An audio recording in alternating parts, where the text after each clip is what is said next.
Elliot, Hello. so what if, right, you had a team? I have a team. Okay, yeah. I'm putting with one myself of in the mindset. I'm putting myself in the Right, mindset. okay. I've got a team. And you got one of the best IGLs in the world. One of the best IGLs in the world. You bench him, and you Yep. decide That sounds like something I'd do. Brolan will be the new IGL. Yep. I'm there. Now, Why? what's the hypothetical?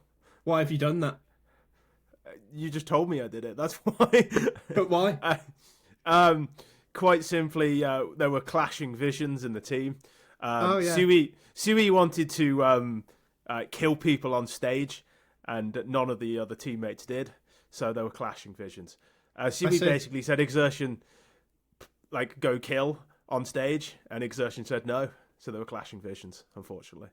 It's very, very unfortunate. Now somebody's just going to get Siuhy for some reason when they just shouldn't. Yeah, I mean, maybe it'll be another team that doesn't kill anyone on stage. But maybe they'll be up for it. Yeah, Unlike maybe he'll say stop choking, and they'll be like, oh yeah, what did I think of that? For real though, right? It's a fucking awful move, isn't it? Yeah, it's not good. I mean, the Spinks pickup almost saves it. Like, it almost saves it. Because Spinks is really good, and you're going to lose Gym Fat in, like, 3 months or something. Like, they're obviously going to lose Gym Fat in the summer. So, getting Spinks now, market opportunity, he wouldn't be available in the summer to MOUZ, I don't think. So they're going to lose Gym Fat in the summer. They get Spinks now. That's good. That's cool. Like that. Would have been better if he'd kicked Brolan for him, but I like getting Spinks because he is a pretty solid replacement for somebody like Yimfat.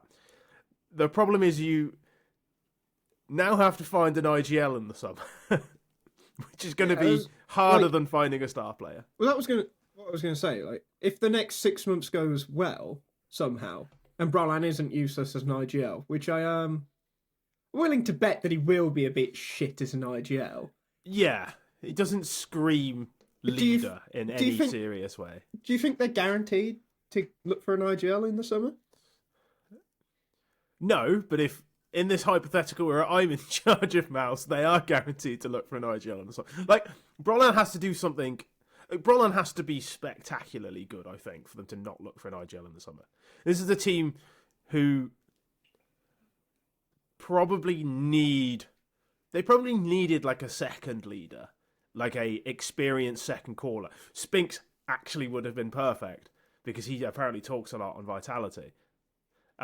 Maybe he would have been like a really good pickup to be their second caller because it feels to me like they need an older, experienced head who can just calm them down when things are going a bit wrong.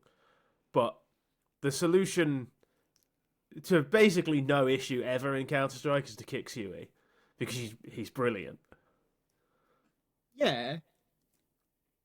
But there were a couple of people on Twitter making references to Astralis when they kicked Carrigan. Do you think there's a chance this could be a similar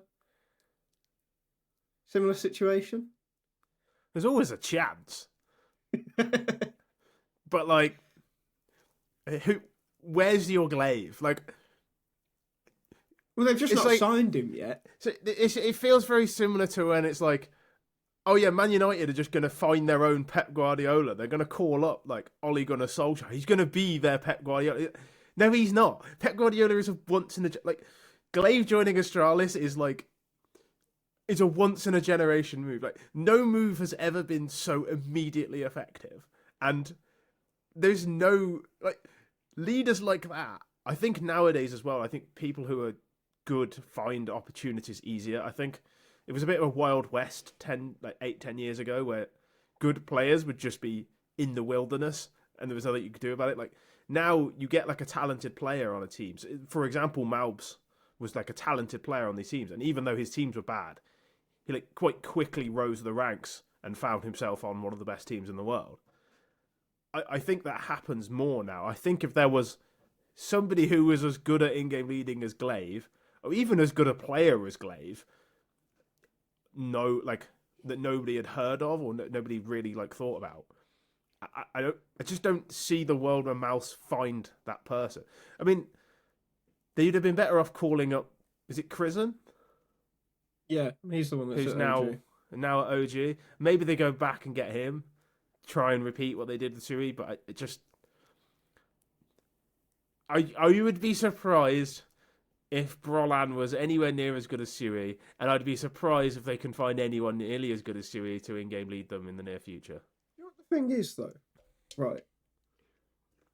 In their defense, and I guess the obvious answer probably is Brolan, but like, maybe this team did just need something new, because I don't know about you, right, but I never felt like they were actually gonna. And I don't even mean exertion here. He's a big part of it. He's a fucking really big part of it. But there was just something about the MOUZ team where it's like, all right, if there's a couple of like bet booms or whatever, you might win a couple of events, a pro league or two. You might get yourself to the top of the ladder. But the MOUZ team, it never seemed like a team that can winning Cologne, winning Cato, win a major, even winning fucking Dallas. Like, it doesn't seem like that. And I don't think it seems like that now. And now it probably is Brolan's fault. But, like... Bit harsh. He literally hasn't done anything yet, hasn't he? Yeah, literally hasn't blaming done anything him yet. You're blaming him for losses that haven't happened in games he hasn't yet played. But when those losses do happen, how likely do you think it is that we'll be blaming Brolan? The thing is, right, like you said, at no point in the last 2 years would you ever back MOUZ to beat FaZe in a quarterfinal. You would never do it. It does not matter if MOUZ had smashed everyone in the group stage or in the best form of their life, and FaZe hadn't won a game since this tournament for a year. You would never back MOUZ on stage against FaZe. And you can't even blame inexperience now. They've been on stage so many times. And the thing is, like, you've picked FaZe there, who were kind of like their bogey team, because MOUZ has always been, you know, like B-Tech FaZe or whatever, even though that's not really applicable anymore. No. But they're just, you know, the academy now, whatever. But it was like, yeah, inexperience was maybe a thing for 6 to 9 months or whatever, but it's not been the case for a long time now. And it's not just FaZe either. It's G2, it's Spirit, it's Vitality. Like, I know they have a better record against Spirit than most teams, but Na'Vi, like, there was just this list of teams that MOUZ were behind, and I never really felt like that one day they were just going to grow up and suddenly be above any of them. I did think that at one point, but that point was a while ago now. Okay, yeah, like maybe you thought it at one point. For the first, like, 6 months, I was like, they're going to be the best team in the world at some point. But that, again, like, that was a while ago. Like, what was it? Cologne 23 when the Jim Fat and siuhy joined? And probably by, like, Cato last year is the point where you're like, okay, these guys aren't. No, they're not actually. They're not gonna. Yeah, they're not gonna. Unfortunately, become something because they can only win in front of a maximum of 50 people. Yeah, but if they got Carrigan, all of a sudden you would think this team can probably win 3 events a year. If they had Carrigan on this team, this current team, you replace Brolan with Carrigan now. Well, maybe he'd teach Exertion how to kill someone in front of 51 people. But the problem is that, like, to get Carrigan, which A, would never happen, but also B, you would have to lose probably, outside of Donk and Monacy, siuhy is probably the most valuable player in the world. I would defend this take. Okay, maybe Zywoo, but I don't think there's anyone who has the same profile as siuhy at a similar age and similar stage in their career. I don't think there's any team in the world, actually, who would turn down the chance to sign siuhy. Except MOUZ, apparently. I'm not sure any team in the world doesn't want him. I guess we'll find that out. I mean, like, language barriers aside, I guess we'll find that out. But the one team Eternal Fire would speak English to get siuhy. Well, I wasn't referring. I was more referring to Spirit than Eternal Fire.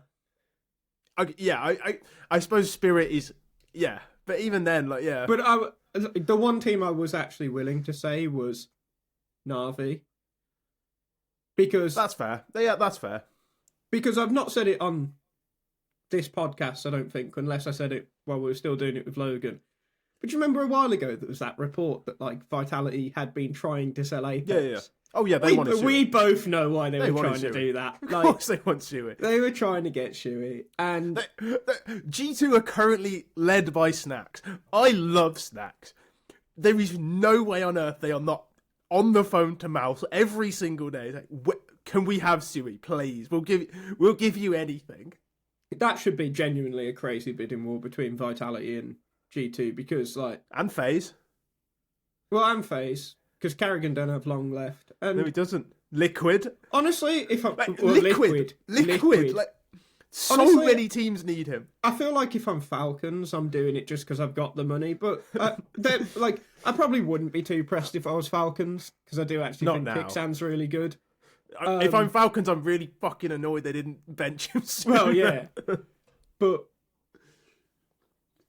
fucking hell, there is a lot of teams that could do with Siuhy, and I get differing vision. I get that's all we're ever going to know is differing vision. And do you know what? It might be the truth. I'm willing to accept that it is the truth. And maybe, you know, Siuhy actually wanted to make a different change to the team, and the rest of them were like, no, like, whatever. I just can't believe that anyone higher up at MOUZ was like, yeah, this will be good for us in a year's time when Siuhy's on another team. Let's allow this to happen. I know it doesn't make financial sense, but I would genuinely rather bench the other 4 players and keep Siuhy than kick Siuhy. I know that makes no sense from a business point of view. From a Counter-Strike point of view, he has to be one of the most prized assets in Counter-Strike. He has to be. Okay, other than Gym Fat, I'm just looking at the team now. Like, yeah. I'm literally staring at their HLTV page so I can fucking actually see them all. I agree. Yeah. Other than Gym Fat. Yeah, but he's leaving anyway. So yeah, like, he's going to go anyway, but like Exertion, Torzi, Roland, you could find alternatives. You might dip a little bit at first, but you could find them. They found Spinks. Slend. Perfecto is available. Slend, Spinks. Well, you could have gone for Perfecto, but Slend, Spinks, and then you just need someone to replace Exertion, and you're good. Like, yeah. If these issues were a thing a while ago, and I think Cyclone did an interview where he was saying, like, oh, you know, we hope the break would fix things or whatever. Mate, you could have bought fucking Flammus before fucking Virtus Pro did. Have him instead of Exertion. You've got a new banger fucking lineup, and you've still got Siuhy. Yeah, I think that makes more from a Counter-Strike perspective. It makes no sense to get rid of Siuhy. He's too good.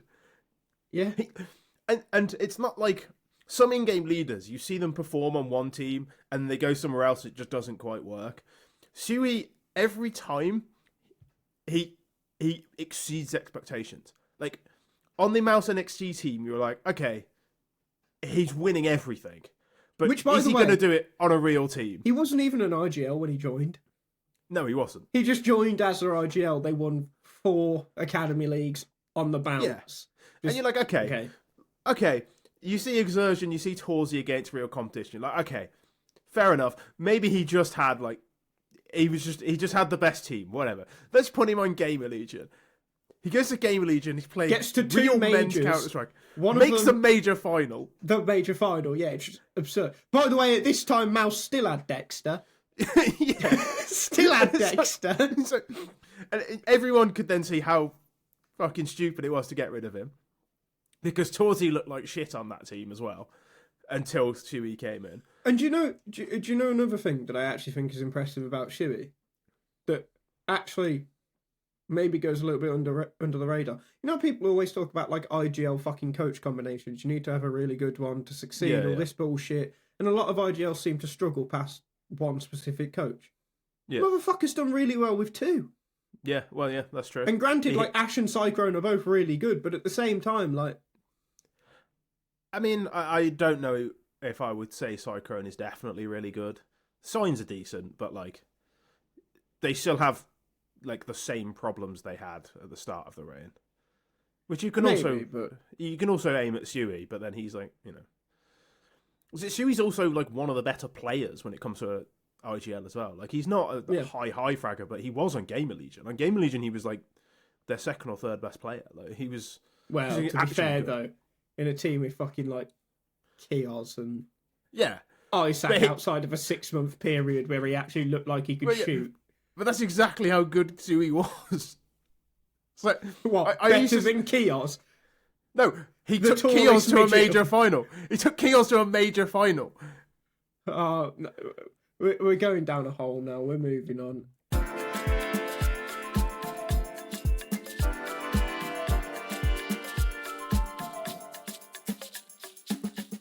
Let's Bounty. You talk about the last parts of Bounty that we didn't speak about last week. Right, so we had the playoffs. Heroic Spirit happened. Did it really? It was somewhat quick after Anubis. I'd say the Anubis is somewhat like again another positive sign for Heroic, but we'll see if we're still talking positively about them in a month or two, I guess. This Heroic team is basically what you would expect if this team was made 2 years ago, which is Sun Pius crushing the opposition and the Sangal players looking like they're not good enough to play against Team Spirit. Yeah, he was their first time at this kind of event though. So just for the sake of it, because I've got it up. The Sun Pius went 35-25, which again another really positive sign. Really good, considering how bad his debut game was. Their next highest fragger was Linus or IGL 26-32, and after that is xCloud on 20-31. Now, granted, they did lose map to 13-3, but those other three players, one of which Madden, just for the sake of mentioning, had no business playing against Spirit. Madden probably out of practice as well. Doesn't help. The only other thing that's worth saying though about this game, because again, like it's going to take a month or two for Heroic. Clearly, the org were happy because they bothered to actually make an announcement video for them. Yeah. I don't. That whole situation with Nilo and Tina Turner, I don't really get it. Ridiculous. I don't even know what to say. Like, hurry up and decide. I don't know. So one game I really don't want to talk about that I know you're going to want to talk about, so I'll give you like 30 seconds. It was barely a game because of the standings, but G2 absolutely spanked Bet Boom. Yeah, Boom won 5 rounds, but again, they were playing with Neffany. I don't particularly want to talk about it, to be honest. Like, Bet Boom that's good. I thought you'd want to say MALBS was good. Didn't even have a great game. No, it was like, and it also doesn't matter. He's playing against the ghost of Bet Boom past. It doesn't matter. Yeah, just pointless. Eternal Fire beat Vitality. I feel like that's maybe not as surprising as other people think it would be. They've got a decent record against Vitality. And, like, Jantares is genuinely just world-class. Like, people still underrate Jantares. Like, he's one of the best players in the world. He has Eternal Fire in the top 10 consistently. He took Big to number 1. I know it was online. Like, I don't care. Like, this guy is legitimately brilliant, and people just constantly overlook him. Do you know one thing I saw that I thought was fucking mental? Not take of the week worthy, and I'll never find it now anyway. But someone fucking tweeted after that game, or after the final, like, Eternal Fire are no better than they were before. The change for Calix to Jota has done nothing. I'm like, sorry, like, were you not? Because they lost the final. Calix was shit. Yeah. Like, he was not good. How are you telling me that this team isn't better by having someone younger who actually has hands? Calix's last good game was when Eternal Fire was Space Soldiers. Yeah. Like, when he was actually not been good for a while. When he was considered to be a prospect coming out of that team. Yeah, he was. Like, he actually was like the. Yeah, he was good. The right hand of God, as it were, like the right hand of Jantares. But I'd like to remind you that after that he played for Envy. Well, yeah, I mean, that is a career ender. Like, that's the like Counter-Strike equivalent of doing your ACL is signing for Envy. I also Eternal Fire won this game with Wicadia playing badly. He's not adjusting well at the moment. He's had some good games, but he's had some really poor ones. Quite similar to Flames, actually. Like to be fair though, I like Wicadia. I think he's a good player. I do think he might be a little overrated. He's very up and down. He's like he's like Turkish Insani. But like to point it out, right? Like everyone talks about like that he's really good or whatever. He only had a 1.07 last year. I think people would just guess that it was higher than that. Yeah, it sounds about right. He has really low lows, but he has high highs as well. And when he's good, he's like unplayable because he's so mechanically gifted. Yeah, and that I think that causes people like me to rate him higher because it's like you just watch it, like, you know, they say about baseball players, like, it makes a different noise when they hit it.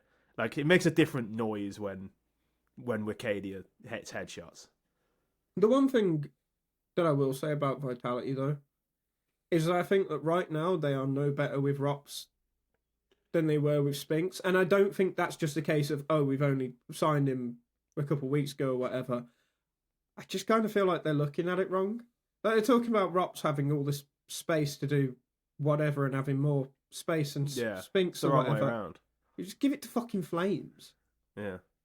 Or, on the basis of this tournament, give it to Messi. We'll give it to Messi. Killing it. He's been really good. Right. I don't know. We'll definitely speak more about Vitality after Kato, I feel like, because maybe we'll get a better judge of it there. But I feel like the way they played in this tournament will not be their final form. No, and they'll look a lot different when they sign siuhy as well. Well, and that. Yeah, because siuhy's probably smart enough to understand who should have the space, unlike Apex. Okay, so Na'Vi played Pain, beat Pain. Pain just about. Yeah, just about. And Pain got a map off them. So as someone had serious points.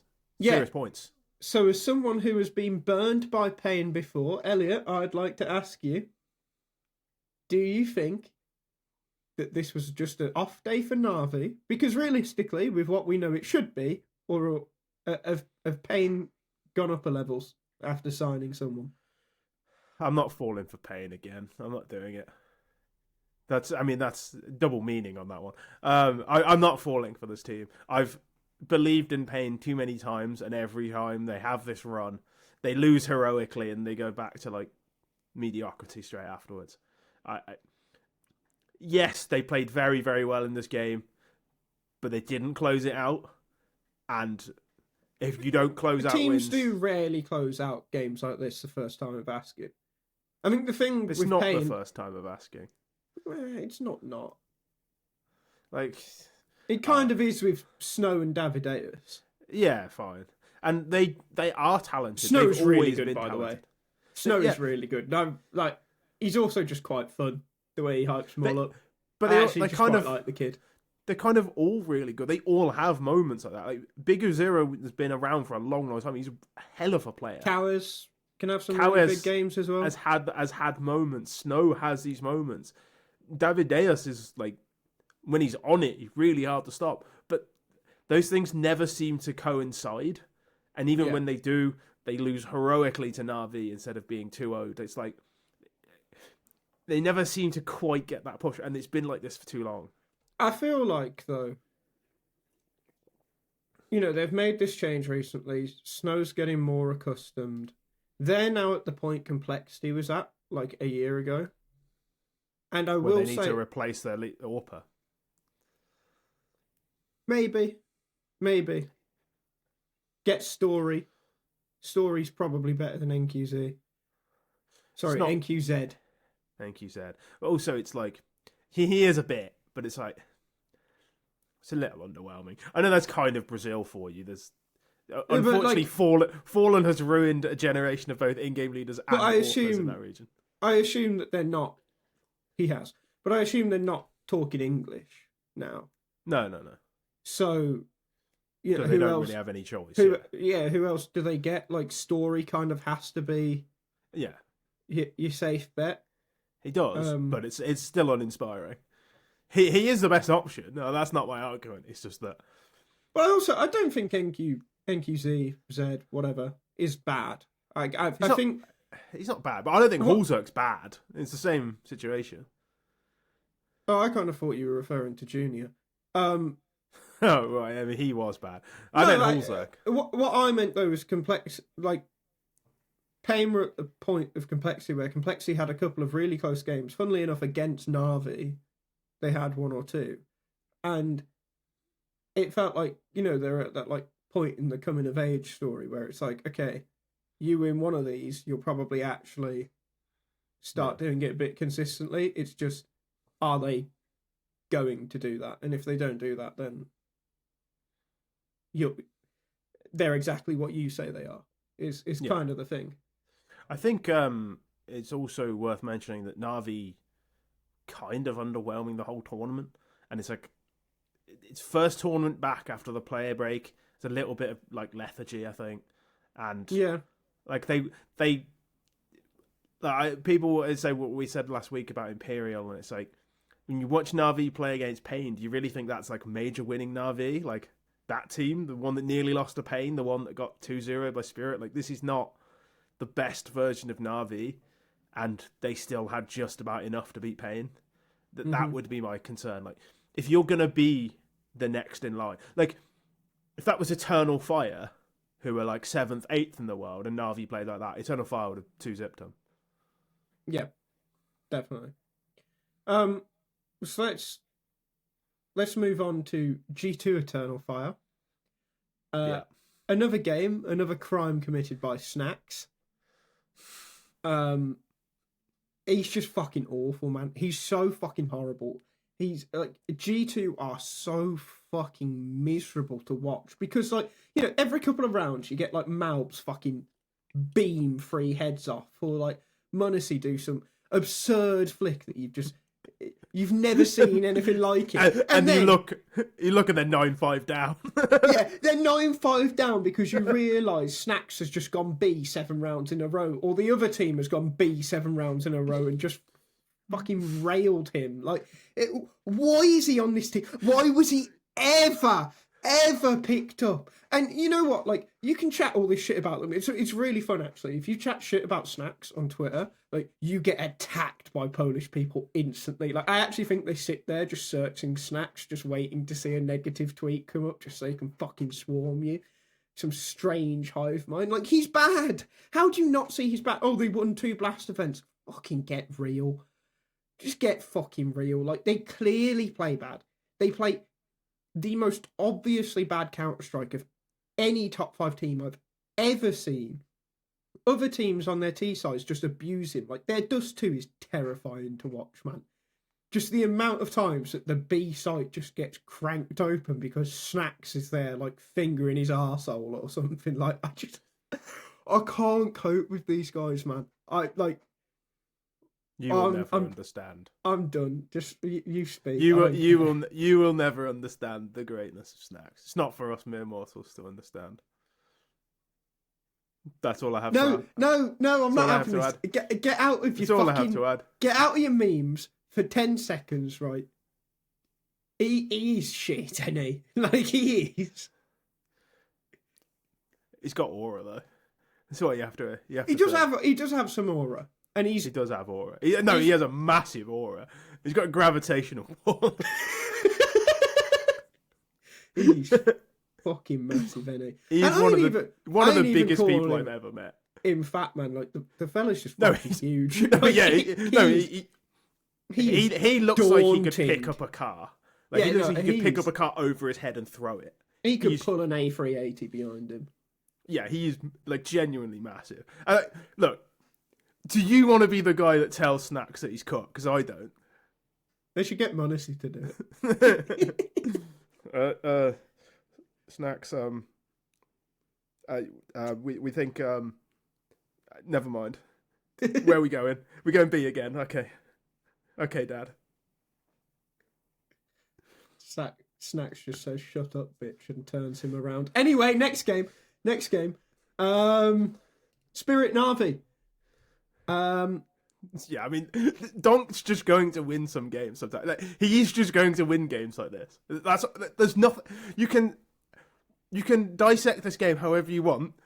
Donk decided to win it, so they won it. That is what happened. I mean, the Dust 2 game was ridiculous. Were you watching that shit? I watched some of Ancient. I didn't watch Dust 2 was absurd, man. Like, just to put this into context, right? So Spirit played T-side first on Dust 2. They won the half 8-4. Okay, Donk went 17-8. Can you tell me who had... You might be on the HLTV page, I don't know. Can you tell me who had the next highest amount of kills on Spirit? I've just had a look, but not on the T side, so I presume it was Magic's, but... It was Chopper. He had 7. Everyone else had 6. Donk, like, okay, there was one round. I think it might have been the Eternal Fire one.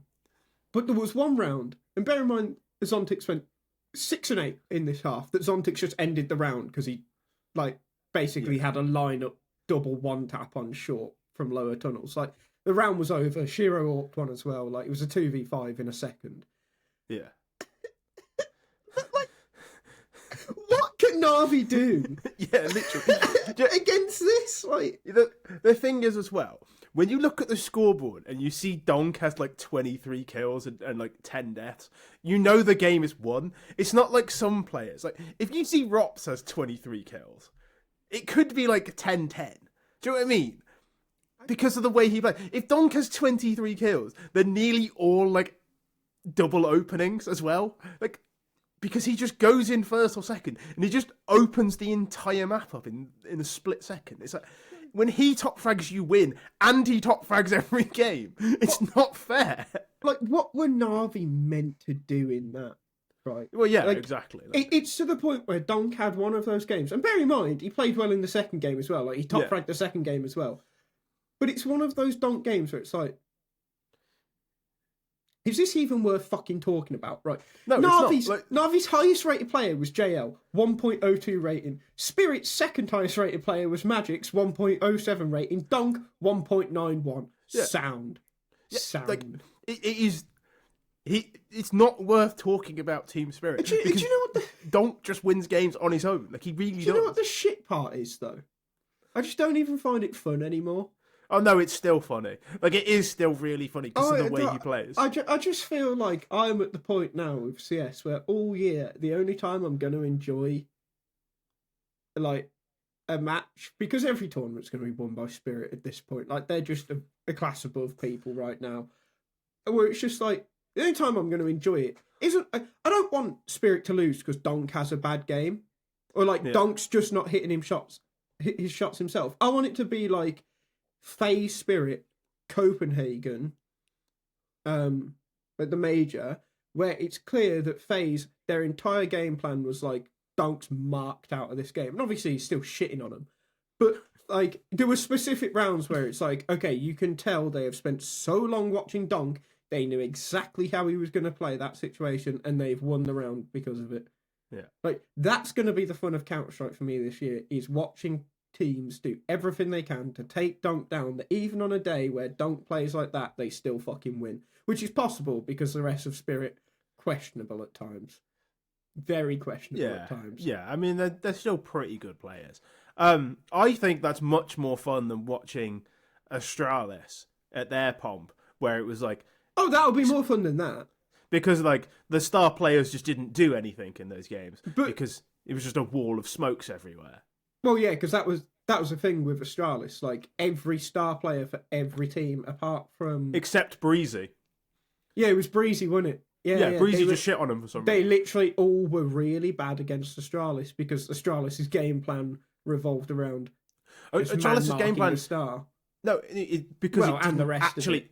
It didn't matter who they were playing because they weren't shooting anyone. Better, yeah, they weren't shooting anyone. The Ancient game was a lot closer.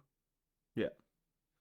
But then even then, like, sometimes Donk just is going to win some round. Like, he is, on average, going to win you, like, 13 rounds. Like, he is just going to win you rounds. Like, and when it gets close and it feels close, and then you look, and then Donk just gets, like, these double entries out of nowhere. Like, he just gets these multi-kills that other players don't get, and it just changes rounds. But my point from saying it was closer though is we've spoke about how Na'Vi weren't at their best during Bounty. It was very obvious.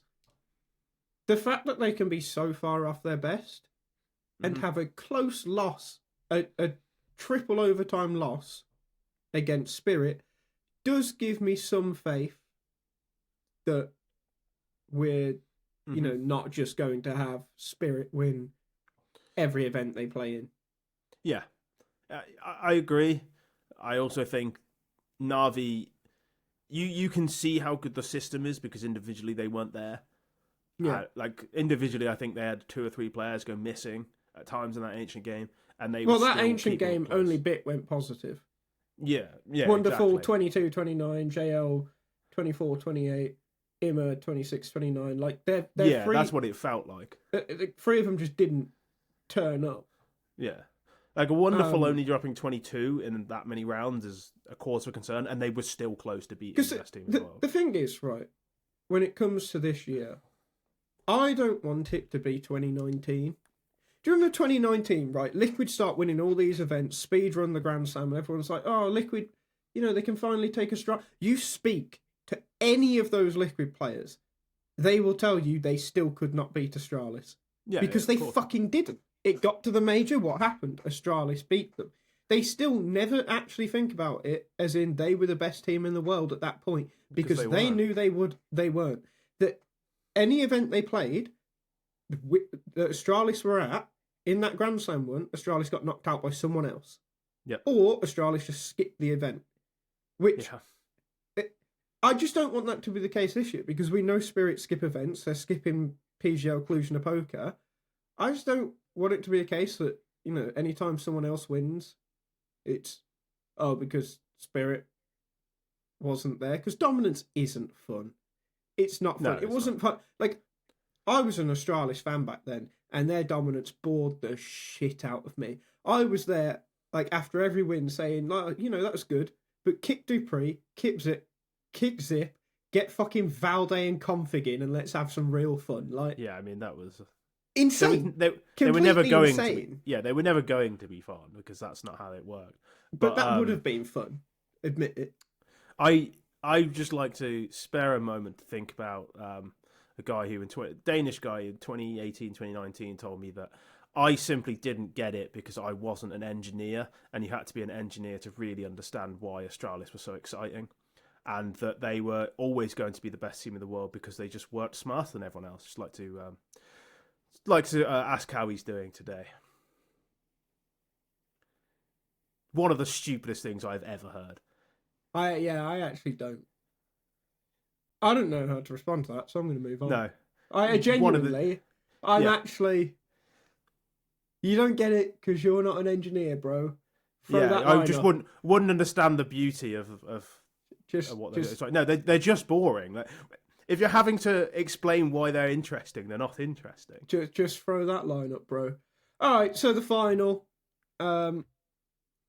Eternal Fire, map 1. Yeah. Donk played badly.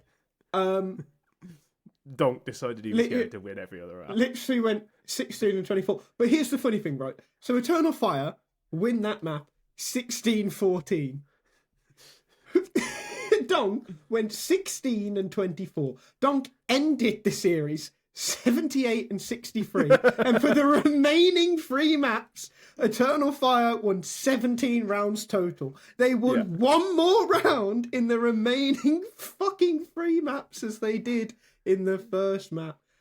Yeah. It just wasn't a contest. And this would have been one of the quickest fucking BO5 finals of all time if Anubis wasn't the first map. Which, by the way, I'm starting to quite like Anubis because you tend to get close games a lot. Yeah, I don't always think that's a good sign. No, I don't think it's a good sign, but I think like you do get some entertaining plays on Anubis. That's true. I think it's good I enjoy highlights. watching it. It's far better for highlights than Vertigo ever was. Fine. I just like to talk about, because it's rare that you see this, Jantares top of the scoreboard -10, Woksik second on the scoreboard with a +6 scoreline. That's how good Shantaras is. Even when he's negative, he's still their best player. Yeah. Top of the scoreboard with a -16 difference against Woksik, but he still did more damage than him.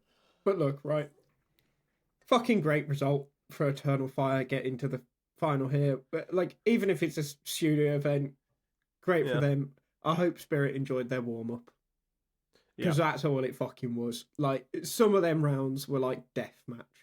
Like, Donk just loaded in the pre-fire map to get his warm up in before he goes to Poland. Like, it was easy for him. It's like, did you see the 1v3 Shiro had on Mirage?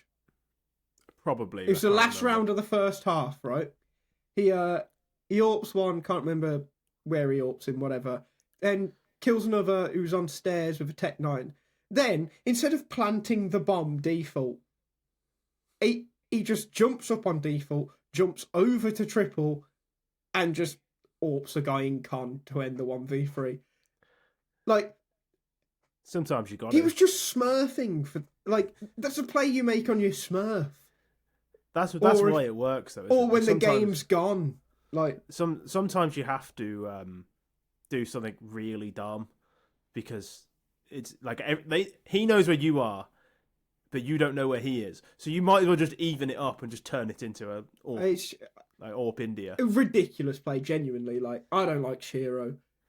There was a percentage of me that was converted watching him do that because I tell you what, like, Device has always been my favourite player. You know that. Device would never do that. Never do that. He'd have planted the bomb and then whiff the 1v1. Shiro wouldn't have done that on stage, though. That's the kicker. That is fair. All right, let's move on because I'm done talking about Bounty. That's been the last fucking 2 weeks of my life. Okay, let's go on to a funny one. And I say funny because the situation is just fucked. Into the Breach. Yeah. Into the Breach are winding down operations. Although there was a post today by some other investor who's like, I'm not going to leave esports. We proved that this is possible. And it's like, well, you know, there was a lot of luck involved in terms of getting to a major that you shouldn't have been at and then going further in that major. And whatever. You can't do that anymore. Yeah, which you can't do anymore, by the way, which we'll talk about that after this, because we've got a take of the week coming up before we talk about Kato. So, Into the Breach's owner, Sam Slay the Minotaur Macedonio Cook, as HLTV has informed me, is his full and proper name. You don't get your full name, I'm afraid. You're a dickhead. Yeah, dickhead, right, sound. Was embezzling some money, and of course, just like Maniac and every other dickhead before him, blamed it on the alcohol. Yeah. Like, can we just have one guy at some point who's just like, yeah, I just do a lot of coke. I shoot like heroin. No, I'm just a knob. Yeah, I just like money. I'm just a prick. I got a load of money from Shuffle, and I took out a big ass loan and spent it all on hookers in Thailand. Yeah, just be like... Which, by the way, allegedly. Allegedly. I just for the sake of it. Refuse to acknowledge this. And it's completely destroyed my train of thought as well. I had something I was going to say, and now I've completely forgotten. I mean, I don't know how much you know about ITB, how much you've spoken to our good friend Freddie, who has worked with them a little bit in the past, about them. This was maybe the most obvious piece of embezzlement that has ever happened in the history of financial deals. Like, the amount of people when that deal was signed who said to me, like, promise you this will go terribly wrong. Like, someone in that company will be pocketing so much of that. Like, all this shit. Because their CEO was not a stable person. And that was clear as day back in Paris. Like, there's talks about the fact that some of them never got their sticker money. That was always going to fucking happen as well, by the way. Like, this is so unsurprising. And it's kind of sad because Paris was fun, but then I remember what their current team is and I just don't care. Yeah, well, that's the thing, isn't it? Like their team after Paris fell apart, probably because the CEO was a knob, and all of the players that made that happen got on to, I won't say greater things, different things. Well, Crucial plays for Endpoint again. So Yeah, and Cypher plays for. I genuinely don't know. I'm does going to he have a assume. team? I would assume he's on OG because I assume everyone I don't know where they are is on OG. Cypher is teamless after everything. Get him on happened. MOUZ. Get him on MOUZ immediately. It'd be better than Exertion. After everything that happened with Bleed, Thomas is without a team, and Volt is obviously without a team, and Rollin is without a team. So the only one with a team is Crucial, and maybe Juve. Does Juve have a team? Without a team. So ITB, ladies and gentlemen, gentlemen, really, let's be realistic here, did absolutely nothing for fucking nobody, and now none of them are getting paid for it. And with that, let's move on to why nothing like ITB will ever happen again. With the good old take of the week, which this week comes from Striker. So obviously, it was announced that the cut-off for the major ranking would be in the middle of PGL Bucharest. I think it's a PGL event, right? So only the first 2 or 3 days of the event will count, which in Striker's original tweet, which isn't the take, is so if you're resting somewhere between the qualifier and the invite, that's big pressure on just a couple of matches. And the take is then he retweeted it and said, "This is why I like the new system more. RMR's had all the pressure. Now it's more evenly spread in the season, and people will only feel the brunt of it in decisive moments and in specific situations like this." Now, Elliot, would you like to the pressure of that? So like the pressure of the RMR, you mean? Yeah. Well, it's obviously stupid because it's a self-perpetuating cycle. Like if you're already in the top 32. You're going to stay there because you go to the events that the top 32 go to. And then it's like, oh, am I in the best 16 teams in the world or am I just 24? It doesn't fucking matter. It's really hard to get dislodged. It's really hard to actually break your way into it, especially if you're blacklisted from a CCT event, which, that happened as well last week when we learned about that. It's like, it's a really, really boring system because teams who are crap, but 28th or 27th in the world, aren't going to go anywhere. They're just going to get pumped at every event. I don't want to fucking watch MIBR and FlyQuest at every event. I don't want to watch this. Nobody should want to watch this. Do you know what the other crap thing is about it, right? So, PGL Cluj-Napoca, they announced the teams for that, which admittedly I'd forgot we should probably mention that. So I'll just quickly run through it now. Right, I simply do not care. Well, here we go. I'm doing it anyway, just for the sake of the point, you fucking prick. The Mongols, FaZe, MOUZ, Falcons, Furia, Pain, Eternal Fire, 3D Max, MIBR, Complexity, Sort, Big, FlyQuest, Astralis, Wildcard, Virtus Pro. Now, as you'll notice, there's quite a few fucking teams missing from there. So the only way any of these teams get dislodged, the only way any of these teams, the shit teams in that list, go further up the ranking, is by never skipping an event, making sure they're at all of these events, by which point, by the time we get to the major, they're just going to be shit anyway.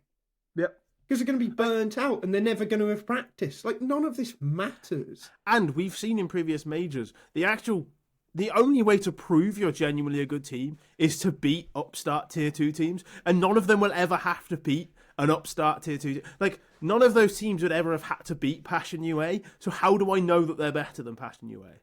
They don't play against them. Also, think about how many good things the fucking RMRs gave us. Like, they gave us the ITB moments. Like, ITB beat the reigning major champions as some shit fucking UK startup org. Like, they then qualified Gamer Legion, knocked out G2, and Munacy almost fucking ace to keep them in it, but fucking shot the wall on his last shot of the clutch. Like, Bad News Eagles. Bad News Eagles. Like, so many good things came from the RMRs and not having this stupid fucking bullshit ranking system, which, by the way, that PGL event, 1.25 million prize pool. So half of those teams are going to get a bump that they don't fucking deserve when, like, some stupid team like fucking FlyQuest make the playoffs. I swear. Like, well, FlyQuest are 18th in the world. They're not gonna go anywhere. They're going to every event anyway. It doesn't matter. They go to every event. But it's Why? just like, I'm sorry. How can you like this system more? Like, I get it, right? It's HLTV. They wake up in the morning. They turn on their spreadsheets. They look at their spreadsheets all day until they go to bed. Right. The irony of this coming from somebody who plays Football Manager 24 hours a day, by the way, I is don't sensational. play Football Manager 24 hours of the day. It's like I don't 17. play it as well. I mean, I'm coming up on 2,000 hours on. Yeah, oh no, exactly. no, I'm not. I'm on 2005 now. I'm 24, but that has been out longer than it was meant to be. Anyway, moving on. Right, fuck you. It's email and calendar simulation, not spreadsheet simulation.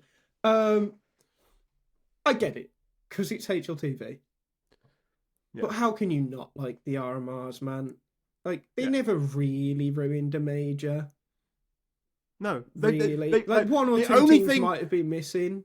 Yeah, but, like, Gamer Legion proved they deserved to be there by making the final. Like, you can't say, oh, underdogs ruined it. They were the best thing about it. They were the only thing that happened. Okay, that wasn't the one they knocked G2 out of. But in the one they knocked G2 out of, they almost made it out of the challenger stage as well. Yeah. They went 2-0 to 3-2. Like, it's just fucking...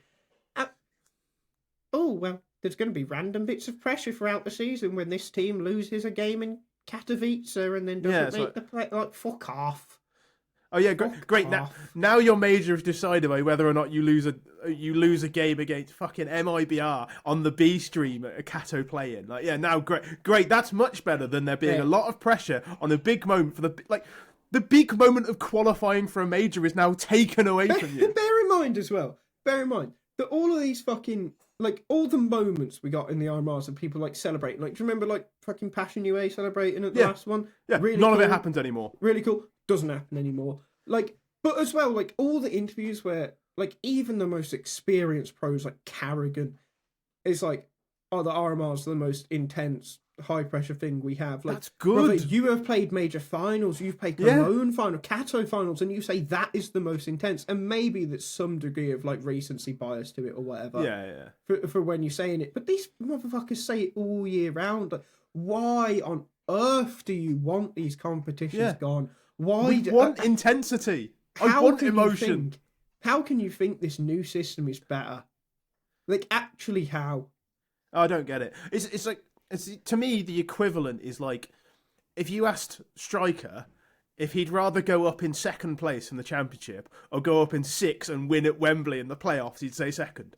So you just hate fun. Like, you hate the big moment of winning something. At least it was guaranteed then. Yeah, not asked. Take me to Wembley. Take me to the RMRs. I like Striker, man. He's a good bloke, but that take is fucking mental. I'm sorry. It honks. Yeah, it honks. And I'm someone who doesn't like underdogs, right? As a general rule, I think underdogs going far does kind of ruin things once you get past the enjoyment of watching the underdog do that. Like, but I get more enjoyment from watching them do it than I do from watching a good quarterfinal anyway. Who cares? Oh yeah, like when the quarterfinal's the real final, like, fuck off. Yeah, awful. grow up. Like, it's not. Like, give me, you know, FaZe Spirit Copenhagen, Navi Vitality Cologne, Navi FaZe Cologne every day over fucking Astralis. No. Give me BNE beating FaZe in the group stage. I don't care about the quarterfinal. Give me BNE versus FaZe. But those finals are 10 times better than Astralis Liquid in the quarterfinals of the fucking Berlin major. Like, who cares, man? All Astralis games are boring. Move on. Well, yeah, but it suited the point. All right. Anyway, mental take aside, last up on our list is a quick chat about Kato, because I don't want to talk about these games. Can I talk about something? Can I talk about something else for a minute? I'll talk about something else for a minute. The game was updated the last week or so. They made the FAMAS cheaper. Hang on. Still useless. No, hang on. The timer's here. All right. It's on.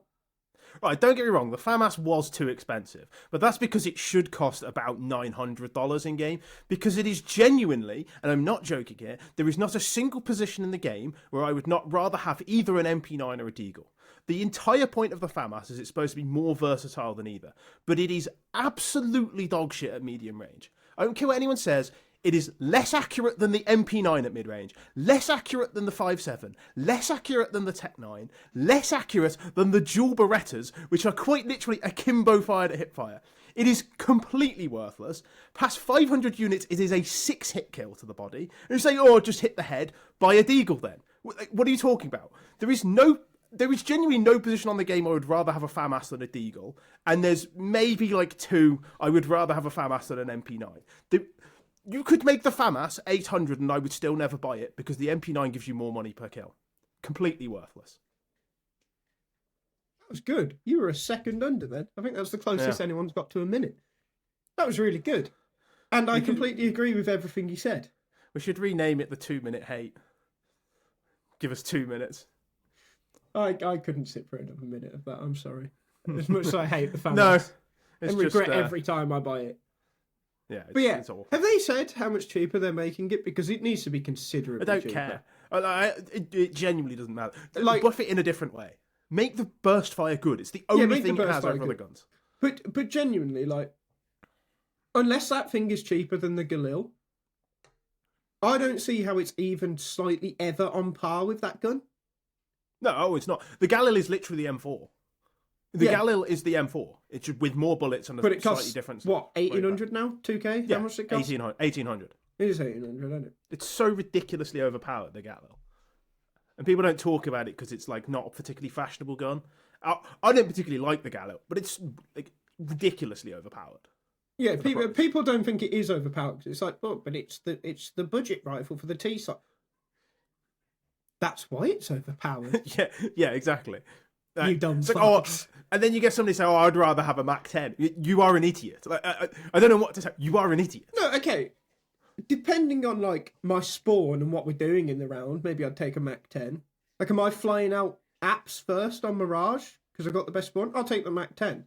But if I'm last in line, I'll take the Galil every time. There are some people who genuinely would like, regardless, would rather have a Mac 10 than a Galil, and I think these people should be sectioned.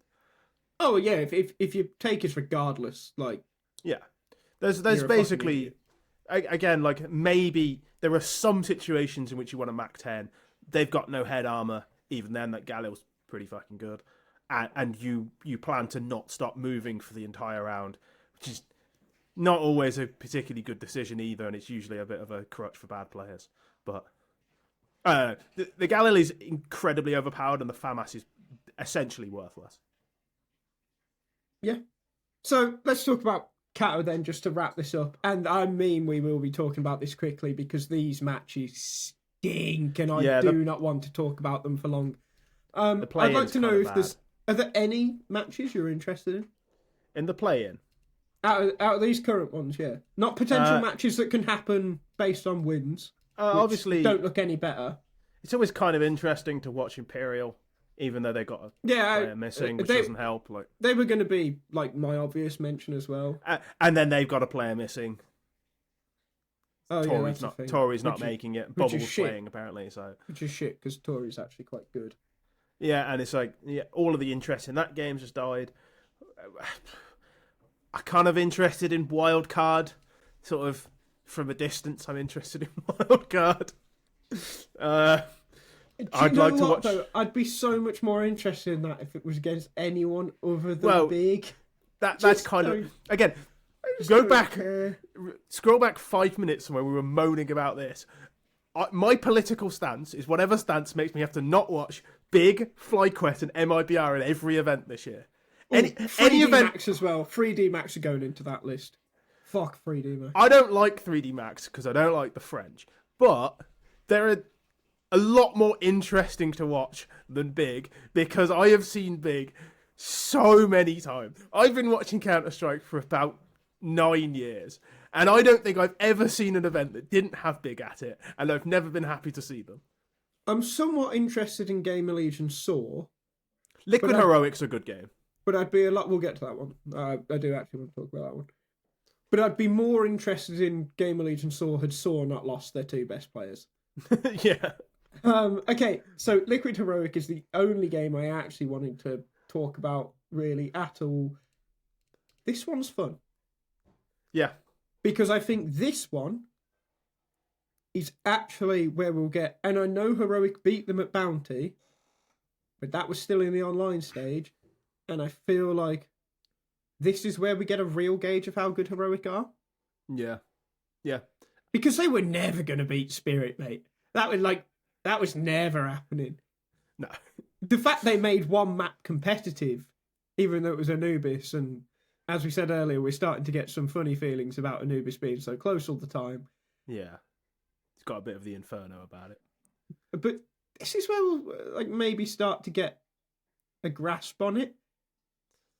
And in theory, Liquid should win this pretty much every time. Yeah, but you've got the same feeling. 6 or 7 times out of 10, Liquid wins. See, I'd say 8 or 9. Paper.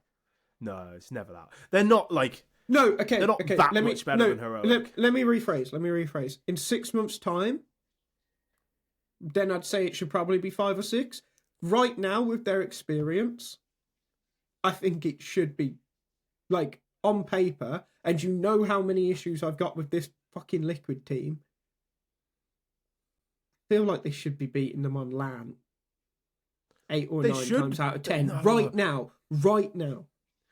You think they got an 85% chance to win this? Right now, I think they should, yeah. I think that's reasonable. No, that's like...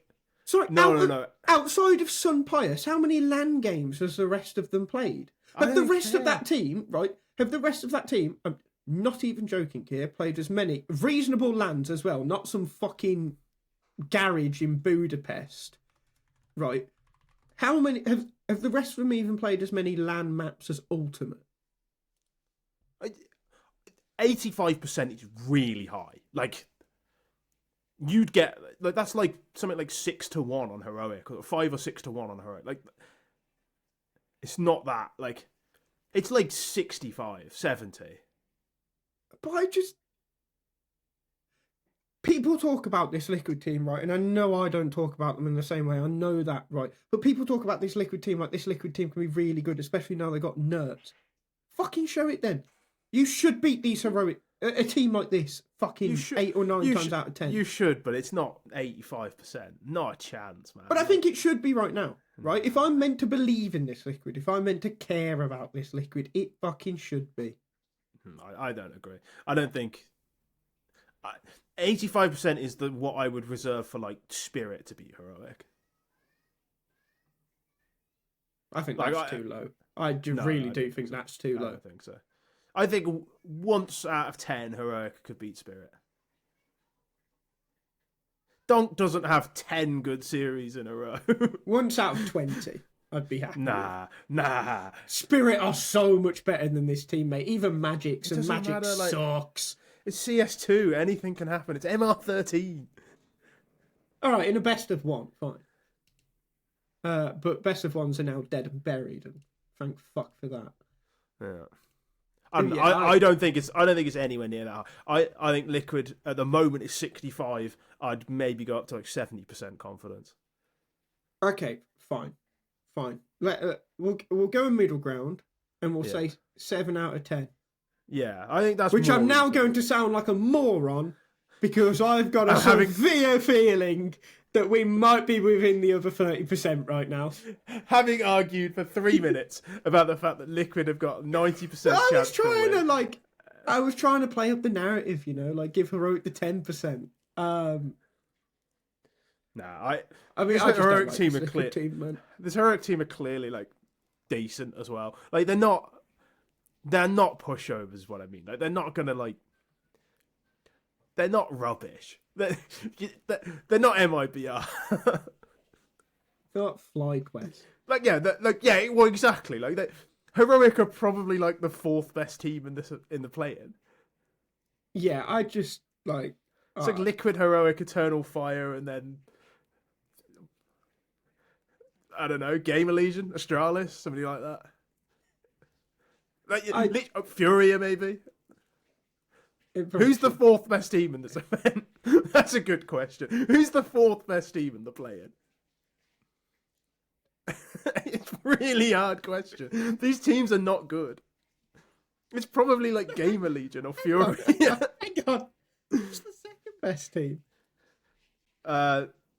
Liquid. Do you say that with confidence? Nope. What's the odds of Liquid versus Australis? Group stage.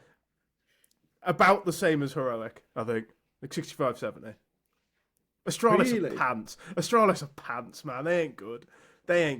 No, I mean, you know my thoughts on Stan. Anyway, Spirit shit win player. Katowice 2 years in a row. We'll see you 2 weeks' time. Don't even need to talk about next week. Spirit win. Yeah. Yeah. Donk's MVP. I am still... Eternal Fire, fine, Liquid. It's really hard. I think it's Furia, but I don't say that with any confidence. You said fourth, right? Yeah. Who's third? Heroic. I'm ride or die for some pious. Do you know what? Fuck it at this point, fine, because I don't know who would win out of Fury Heroics. I just... God. I'm Oh ride my or die God. on some pious, man. Thank God. Some pious is my guy. I'm ride or die on him. Oh, thank God play-ins are done quickly, because that shit fucking stinks, man. And with that, I've been Sam, and my Twitter's fucking at AnimoCS2, the one in it. He's Elliot, and AZS can... AZ's still shit. Mac and the other fella, James, that's the one. I went, and Ty was in my head then. I'm like, Ty don't do fuck all. What am I on about? Ty's your back. Yeah. His whole approach to Counter-Strike, etc., etc. Yeah, one of them edits it, one of them produces it. They probably both have Twitter. I know one of their Twitters now. I actually do, but I just refuse to say it because For the bit. Yeah, I said I wasn't going to say it. So you can do it, Elliot. But I can't remember. Exactly. So with that, we'll be back next week. We'll talk about an amount of Kato, and Elliot may or may not still have his head attached to his body because he might ride or die. Let's go some pious. Yeah, I'm just hoping you don't kill yourself after all those B-stream games. But there we go. Oh, I'm looking forward to it. I'm not. All right. Bye.